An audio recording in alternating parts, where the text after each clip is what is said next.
Harold's patients are mostly elderly, so people just assume they're dying of natural causes. Except, there's one thing Harold doesn't account for: funerals. So in 1998, a local funeral director named Debbie Massey notices something strange. She's seeing a lot of Harold Shipman's patients coming through her funeral home, way more than seems normal for one doctor's practice. Plus, she realizes these patients all tend to die fully clothed, sitting up in a chair, which is not really how people naturally die at home. So Debbie Massey goes to another local doctor, Dr. Susan Booth, and she's like, "Hey, isn't it weird how many of Shipman's patients keep dying?" And Dr. Booth's like, "Yeah, that is weird." So she goes to the police. At first, the police do an investigation, but they hire a bunch of accountants instead of medical experts, so they completely blow the investigation. They don't find enough evidence to charge Harold, and they basically drop the case. So Harold keeps right on killing people.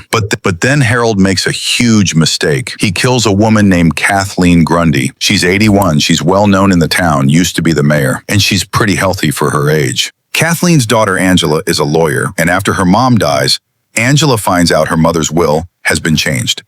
Suddenly, Kathleen Grundy's entire estate, about £386,000, is going to Harold Shipman. And Angela's like, what the fuck? So she goes to the police, and they're finally like, okay, this is suspicious as hell. They exhume Kathleen Grundy's body, and guess what? They find lethal levels of diamorphine in her system. Boom. Harold Shipman gets arrested in 1998. Police then start digging deeper. They look through his medical records, death certificates, and patient logs, and the numbers they find are horrifying. Because Harold Shipman is eventually suspected of killing as many as 250 of his own patients. 250 people. Possibly more, making him the most prolific serial killer in British history. And here's the most chilling part. Nobody knows the exact number. Shipman never confessed, never explained why he did it, and he took his secrets to the grave. He goes on trial in 1999 for 15 murders and is found guilty in 2000. He gets sentenced to life in prison with no possibility of parole. But in 2004, Harold Shipman hangs himself in his prison cell, and so he dies without ever really answering for what he did.